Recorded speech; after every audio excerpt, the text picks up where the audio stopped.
ಸವಿ ಕನ್ನಡ ಎರಡನೆಯ ತರಗತಿ ಭಾಗ 1. ಇದರಲ್ಲಿರುವ ಮೊದಲನೆಯ ಪದ್ಯ ಬಣ್ಣದ ಹಕ್ಕಿ. ಬಣ್ಣದ ಹಕ್ಕಿ ಇದು ಒಂದು ಪದ್ಯ. ಚಿತ್ರದಲ್ಲಿರುವ ಪಕ್ಷಿಗಳನ್ನು ಗುರುತಿಸಿ ಅವುಗಳ ಹೆಸರು ಬರೆಯಿರಿ.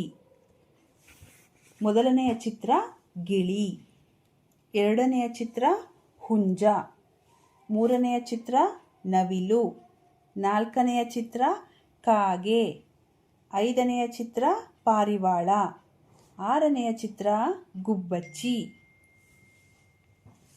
ಮೊದಲಿಗೆ ಈ ಬಣ್ಣದ ಹಕ್ಕಿ ಪದ್ಯವನ್ನು ಓದುತ್ತೇನೆ. ನಂತರ ಈ ಅಭ್ಯಾಸ ಪ್ರಶ್ನೆಗಳಿಗೆ ಉತ್ತರವನ್ನು ಹೇಳ್ತೇನೆ. ಬಣ್ಣದ ಹಕ್ಕಿ. ಬಾರೆಲೆ ಹಕ್ಕಿ ಬಣ್ಣದ ಹಕ್ಕಿ, ಬಾರೆಲೆ ಹಕ್ಕಿ ಹಾರುವ ಹಕ್ಕಿ, ಗೆಳೆಯರು ಆಡಲು ಯಾರೂ ಇಲ್ಲ, ಕಳೆಯುವುದೆಂತೂ ವೇಳೆಯನೆಲ್ಲ. ಬಾಬಾ ನನಗೂ ಹಾಡಲು ಕಲಿಸು, ಬಾಬಾ ನನಗೂ ಹಾರಲು ಕಲಿಸು, ಅವ್ವನು ನೀರಿಗೆ ಹೋಗಿಹಳು, ಅಪ್ಪನು ಪೇಟೆಗೆ ಹೋಗಿಹನು, ಅವ್ವನು ಬರಲಿ ಅಪ್ಪನು ಬರಲಿ, ತಿನ್ನಲು ಹಣ್ಣನ್ನು ಕೊಡಿಸುವೆನು. ನನಗೂ 2 ರೆಕ್ಕೆಯ ಹಚ್ಚು, ಹಿಂಗಡೆ ಬಣ್ಣದ ಪುಚ್ಚವ ಚುಚ್ಚು, ನೆತ್ತಿಯ ಮೇಲೆ ಜುಟ್ಟನು ಹಚ್ಚು, ಮೆಲ್ಲನೆ ಮೇಲೆ ಹಾರಲು ಹಚ್ಚು. ನಾನು ನೀನು ಇಬ್ಬರು ಕೂಡಿ ಮುಗಿಲಿನ ಕಡೆಗೆ ಹಾರುವ ಬಾ, ಅಲ್ಲಿಂದಿತ್ತ ಇಲ್ಲಿಂದತ್ತ ಹಾರುತ್ತ ಹಾಡುತ್ತ ನಲಿಯುವ ಬಾ.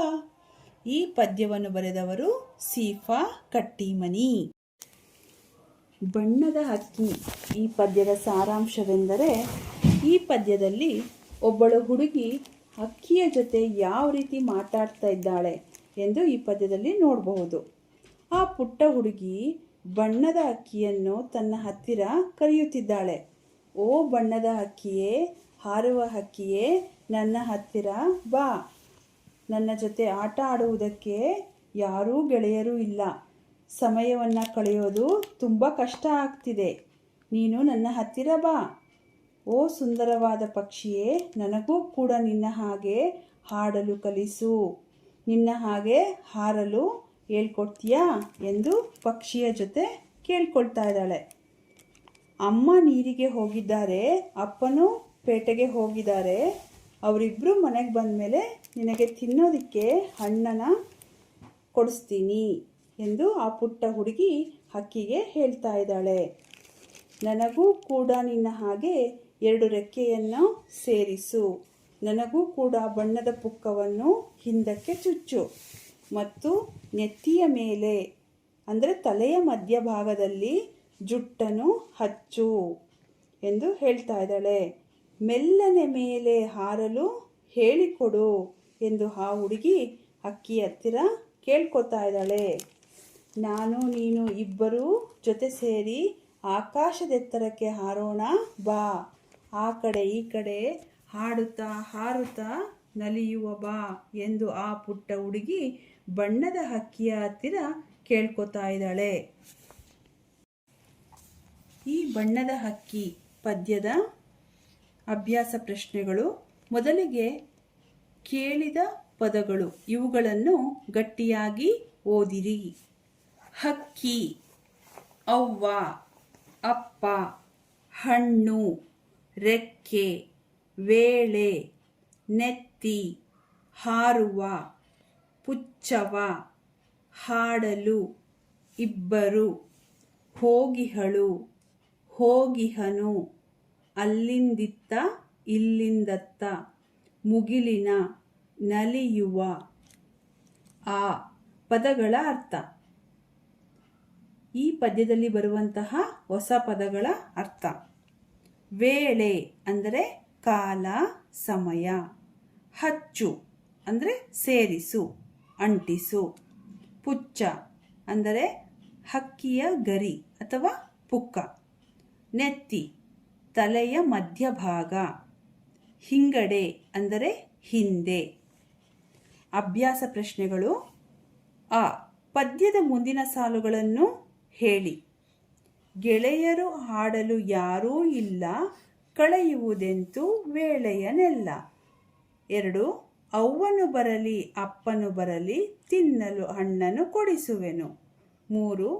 ನನಗೂ 2 ರೆಕ್ಕೆಯ ಹಚ್ಚು, ಹಿಂಗಡೆ ಬಣ್ಣದ ಪುಕ್ಕವ ಚುಚ್ಚು. 4. ನಾನು ನೀನು ಇಬ್ಬರು ಕೂಡಿ, ಮುಗಿಲಿನ ಕಡೆಗೆ ಹಾರುವ ಬಾ. ಈ ಪ್ರಶ್ನೆಗಳಿಗೆ ಒಂದು ಪದದಲ್ಲಿ ಉತ್ತರ ಬರೆಯಿರಿ. 1. ಮಗು ಯಾವ ಹಕ್ಕಿಯನ್ನು ಕರೆಯುತ್ತಿದೆ? ಉತ್ತರ: ಮಗು ಬಣ್ಣದ ಹಕ್ಕಿಯನ್ನು ಕರೆಯುತ್ತಿದೆ. 2. ಅವ್ವ ಎಲ್ಲಿಗೆ ಹೋಗಿಹಳು? ಉತ್ತರ: ಅವ್ವ ನೀರಿಗೆ ಹೋಗಿಹಳು. 3. ಮಗು ತಿನ್ನಲು ಏನನ್ನು ಕೊಡಿಸುವೆನು ಎಂದಿತು? ಉತ್ತರ: ಮಗು ತಿನ್ನಲು ಹಣ್ಣನ್ನು ಕೊಡಿಸುವೆನು ಎಂದಿತು. 4. ಮಗು ಇಬ್ಬರು ಕೂಡಿ ಯಾವ ಕಡೆಗೆ ಹಾರುವ ಬಾ ಎಂದು ಕರೆಯಿತು? ಉತ್ತರ: ಮಗು ಇಬ್ಬರು ಕೂಡಿ ಮುಗಿಲಿನ ಕಡೆಗೆ ಹಾರುವ ಬಾ ಎಂದು ಕರೆಯಿತು. ಈ ಆವರಣದಲ್ಲಿ ಇರುವ ಪದಗಳಲ್ಲಿ ಸೂಕ್ತ ಪದ ಆರಿಸಿ ಖಾಲಿ ಬಿಟ್ಟ ಸ್ಥಳದಲ್ಲಿ ಬರೆಯಿರಿ. 1. ಬಾಬಾ ನನಗೂ ಹಾಡಲು ಕಲಿಸು. 2. ಅಪ್ಪನು ಪೇಟೆಗೆ ಹೋಗಿಹನು. 3. ನನಗೂ 2 ರೆಕ್ಕೆಯ ಹಚ್ಚು. 4. ನೆತ್ತಿಯ ಮೇಲೆ ಜುಟ್ಟನು ಹಚ್ಚು. 5. ಮುಗಿಲಿನ ಕಡೆಗೆ ಹಾರುವ ಬಾ. ಈ ಪ್ರಾಸಪದಗಳನ್ನು ಹೇಳು. ಹಾಡಲು, ಹಾರಲು, ಹಚ್ಚು, ಚುಚ್ಚು, ಅಲ್ಲಿಂದಿತ್ತ ಇಲ್ಲಿಂದತ್ತ.